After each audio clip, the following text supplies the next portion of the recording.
Bonjour à tous et bienvenue sur notre rubrique Génération d'intercesseurs.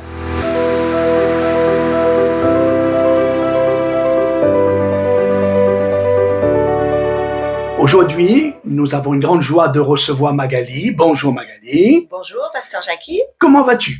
Je vais très bien, je te remercie. Merci Seigneur, ça c'est une grâce que Dieu nous donne chaque jour de pouvoir compter sur sa bonté pour que nous passions des belles journées, n'est-ce pas? Amen. Voilà. Alors, on est content aussi de te recevoir dans le but de partager au niveau de ce livre de Génération d'intercesseurs. Alors, si ma mémoire est bonne, Magali, tu as choisi le chapitre 18. Tout à fait. Donc, dans un premier temps, merci beaucoup, Pasteur Jackie, de m'avoir invité à ce moment qui est très riche de partage. Merci à toi. Donc oui, j'ai choisi le chapitre 18 de ce magnifique livre Génération d'intercesseurs qui s'intitule L'intercesseur demande. Ce chapitre m'a beaucoup parlé parce que quand j'étais jeune convertie, je me suis longtemps posé la question pourquoi demander quelque chose à Dieu alors que Dieu qui est omniscient, omniprésent, omnipotent, connaît toutes choses. La Bible nous dit également que Dieu connaît nos besoins avant même que nous les lui demandions. Donc c'est quelque chose qui m'a toujours interpellée de demander quelque chose à Dieu. Donc aujourd'hui, Pasteur Jackie, est-ce que tu pourrais rentrer un petit peu plus dans les détails? Pourquoi c'est si important de demander, de formuler nos requêtes à Dieu? Alors, c'est une excellente question, dans ce sens que j'ai déjà entendu cette question, et c'est vrai qu'elle nous pose, j'allais dire, des questionnements à nous-mêmes. D'abord, rappelons-nous que la prière, la Bible dit, faites en tout temps par l'Esprit toutes sortes de prières, ce qui veut dire que la prière peut s'exprimer par un moment d'adoration, par un moment de demande, par un moment de supplication, un moment de repentance dans les larmes, etc. Mais la priorité même de la prière, c'est ce que Dieu a souhaité, c'est d'être en communion avec nous. C'est d'être en relation avec nous. C'est vrai, tu as raison, ce n'est pas forcément le fait de faire connaître à Dieu nos besoins parce que Dieu serait ignorant de nos besoins, puisque dans Matthieu chapitre 6, il rappelle que votre Père sait de quoi vous avez besoin. Là, il parle dans le contexte du quotidien, du vêtement, de la nourriture. Mais j'insiste de profiter pour rappeler que quelle que soit la forme de ce moment de prière que je vais passer avec Dieu, la priorité, c'est d'abord venir dans la communion du Père, puisque c'est ce que Dieu désire, cette rencontre, cette relation de qualité de Père avec son Fils. Donc, si je comprends bien, Dieu, en fait, utilise le fait de lui demander quelque chose pour que, avant tout, nous soyons en communion avec lui. Exact. Sa principale motivation pour Dieu, c'est d'être avec nous, de passer un moment avec nous. Exact. Donc, il faut comprendre, en fait, que quand on rentre dans sa présence, avant tout, c'est pour être avec lui. C'est pour être avec lui. Et je pense encore à ce texte qui nous rappelle que Dieu a fait de nous, on a eu l'occasion d'en parler dans d'autres vidéos, il a fait de nous sa demeure, sa maison, son sanctuaire, son lieu de rendez-vous. Et ce qui permet à tous ceux qui nous écoutent, j'allais presque dire, de découvrir peut-être la prière sous une autre forme que celle peut-être qu'ils ont vécue jusqu'à ce jour. La prière, c'est Seigneur, je viens à ta rencontre, je viens te parler, je viens parler avec toi, je viens discuter avec toi. Et dans ces temps d'échange, je fais connaître mes besoins de cœur à cœur avec Dieu. Notre relation devient en fait plus importante que les besoins qu'on vient proposer à Dieu. Voilà, exactement. C'est vraiment la rencontre qui est importante. C'est la rencontre qui est l'essentiel. Exact. D'accord. Et c'est vrai que, donc, on comprend que c'est important de venir à la rencontre de Dieu, de passer ce moment, ce rendez-vous divin avec Dieu, puis de demander. Mais je sais que certaines personnes, peut-être aussi, n'osent pas demander à Dieu pour plusieurs raisons. Ça peut être des raisons de blessures ou dans le passé, des choses qu'en fait on a demandé à Dieu et que Dieu s'est pas manifesté de la façon dont on aurait espéré.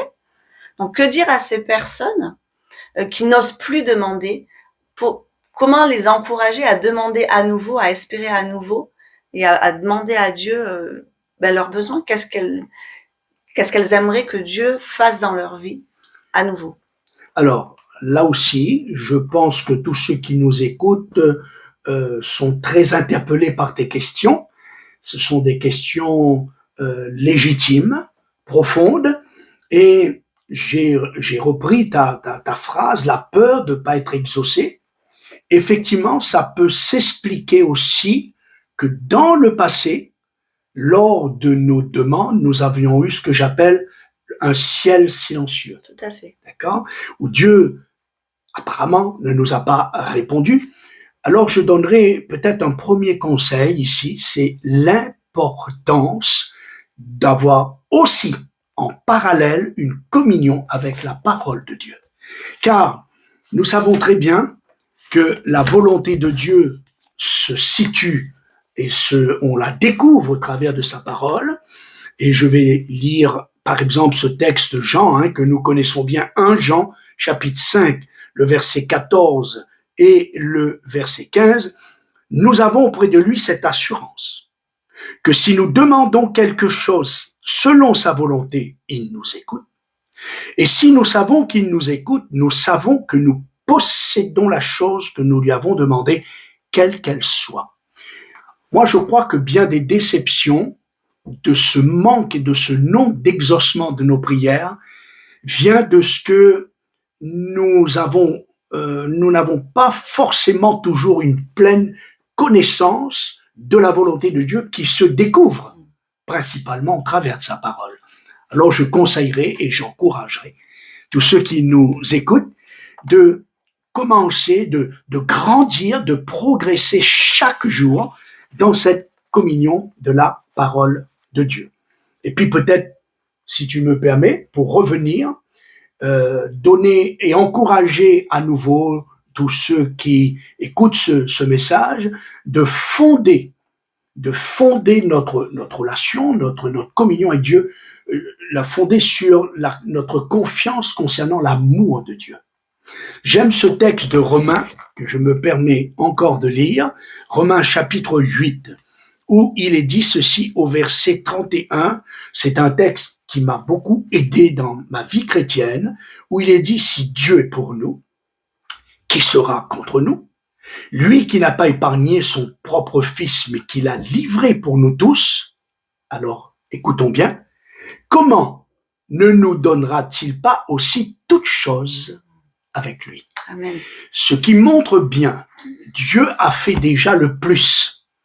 Dieu a fait déjà ce qui est de plus profond, du meilleur. Il nous a donné ce qu'il avait du meilleur. Et là, il nous dit, si Dieu a déjà fait tout ce qu'il devait faire en Christ, à plus forte raison, pourquoi Dieu n'interviendrait pas, n'exaucerait pas une prière qui non seulement serait conforme à sa volonté, mais qui serait aussi une bénédiction pour nous. Tout à fait. Je voudrais juste rebondir sur une notion que tu as donnée tout à l'heure sur la confiance qu'on doit avoir en Dieu. Et la confiance est reliée à la foi.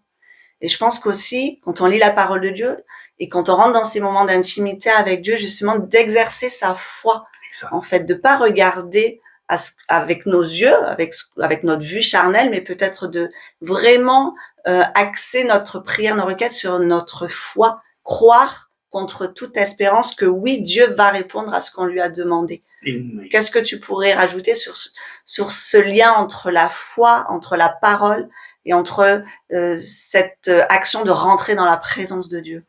Je pense qu'il faut les unir, surtout pas les dissocier. Et puis, tout à l'heure, il me semble que tu as dit des personnes qui n'ont pas été exaucées dans leur prière, ou plus exactement sous la forme qu'ils l'ont souhaité. Là aussi, si tu relis la foi, la connaissance de la volonté de Dieu, la confiance et l'intimité avec Dieu, le Saint-Esprit va nous conduire dans les requêtes de nos prières.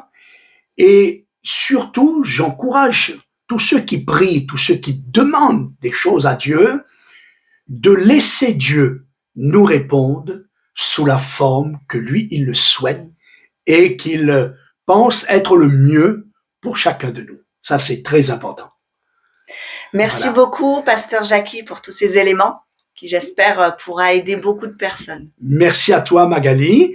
On est donc, nous prions pour que ce temps de partage soit aussi pour vous un temps d'encouragement, que ça booste votre foi et on est heureux d'avoir passé ces instants. On vous dit à très bientôt. Au revoir. Au revoir.